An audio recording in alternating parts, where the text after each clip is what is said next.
Hello and welcome to Shelf Life. I'm your host, Kimberly Dykeman. I'm glad you got a chance to join us today. Every segment, we get a chance to bring you the real people behind some of the best literature that's hitting the shelves. And you get a chance to hear their real purpose and real perspective as to why these books are relevant and just what you need to see and hear. Now, today, the book I'm going to feature is called The Unseen War, Winning the Fight for Life. And it is for Christians and seekers alike that are burnt out, looking at the good, the bad, and the ugly of life and want something to uplift them. The author is a physician, a provider. He's the founder of Knight Vision Ministries and will totally uplift you. Please welcome David Kortje. Hi, Kimberly. Thanks. Thank you for joining me. I'm so jazzed to have you here. You've got this winning smile, by the way. Thank you. So I want to dive into this book, but I first want to give you a chance to say who this is really for and why is this going to really pull them up by their bootstraps and make them feel like each day is going to get a little bit better. Right.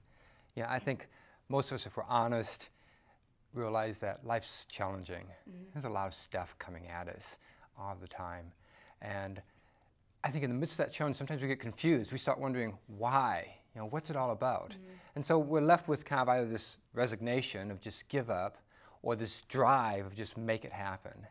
Well, I believe there's something much deeper happening in our lives.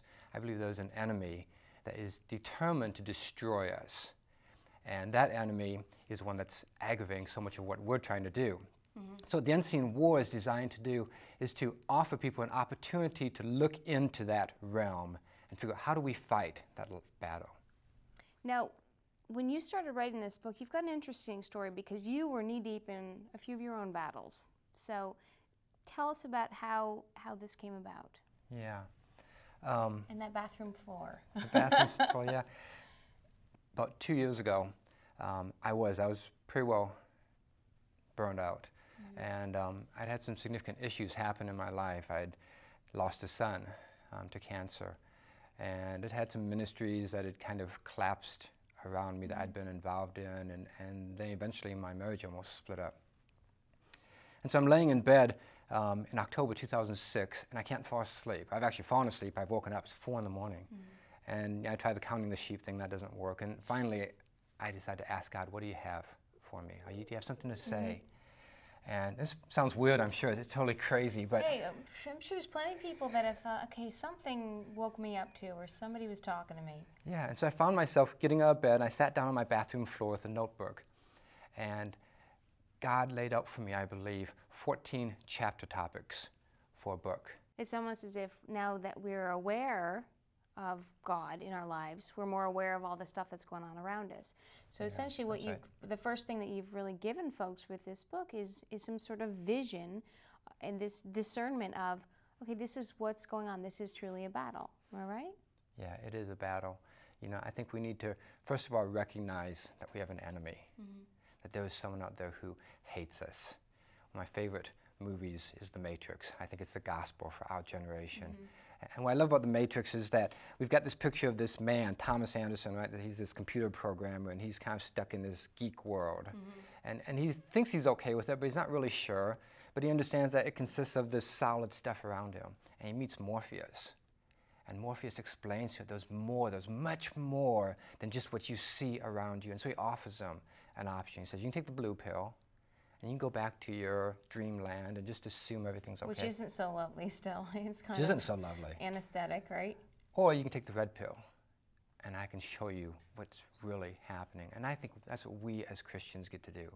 We get to take the red pill. We get to say, I want to know what the whole thing is, what the whole story is. What's funny is that you are actually telling folks that the devil or Satan or this enemy isn't just a little character that's red and he's got a pitchfork and he's laughing at you. You make it sound like this is a force. And if people can actually attach to that, do you think that they'll actually get the whole big picture? Yeah, I think so. Most of us, we have a couple of choices. We can decide to just ignore the reality of the world around us. Or we can decide to listen to who we are and decide that this is something that we're caught into. Again, if we take the Matrix analogy, okay, one of the best scenes in that first movie was when Neo's in the subway with the agent, and they're going Agent at Smith. It. Big And time. they're fighting. I mean, it's incredible. You know, there's great fight scenes. They're doing these backflips, you know, and shooting the guns in the air and all that cool stuff. We all wanted to be Neo in that scene. Oh, yeah, absolutely. I want to do that. I want to do that. But the thing that struck me about that scene is that no matter how well Neo was trained, he had learned all the arts, he'd learned everything. No matter how well he was trained, it just never was enough. Right.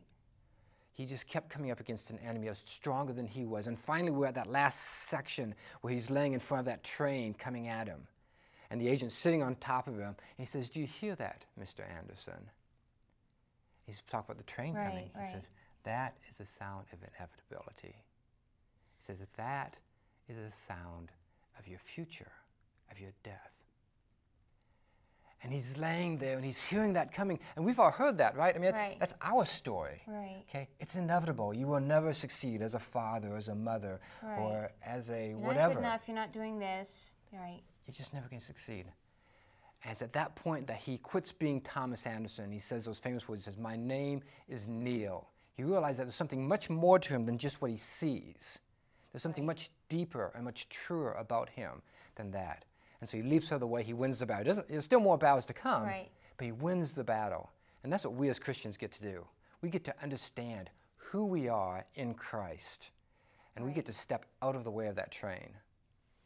Which is like saying, if you can say, "I am Neo," you can say, "I'm a Christian," and look at all the things that I've chosen and that I'm gifted with.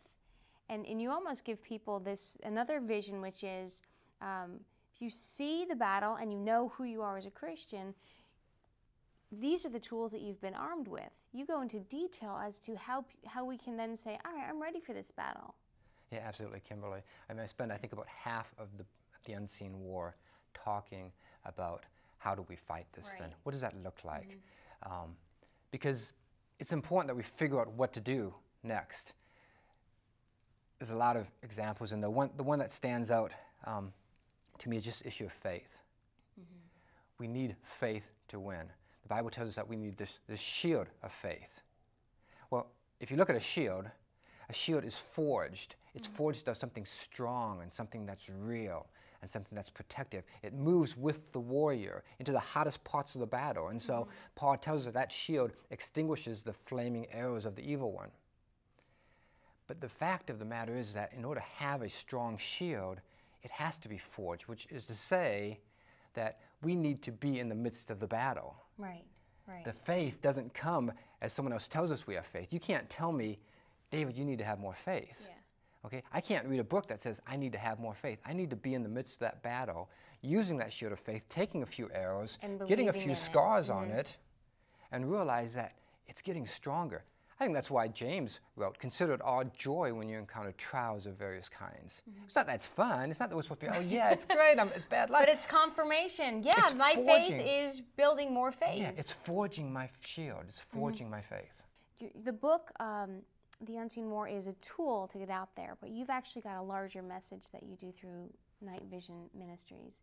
Yes. Knight Vision Ministries was set up about just a year ago now. And since then, we've had incredible opportunities to go and speak to a couple of national organizations, to a church. And what we do is we basically present this message in a conference setting. We also have a blog where myself and another author contribute just different thoughts and ideas on this battle. We're setting up a forum that will give people opportunity to kind of interact with us and interact with each other so that we can learn what it means to fight this battle for life together. Thank you so much for taking the time. I really appreciate that. And for more information on any and all of this, people can go to knightvisionministries.com? knightvisionministries.com with K. Fantastic. Well, I can't wait for the next one. I devoured this one, that's for sure. Okay. Thank you again, and thank you folks for joining us on Shelf Life. I'm Kimberly Dykeman. This has been David Kortje, and we are so jazzed that you joined us this time, and we will see you again real soon.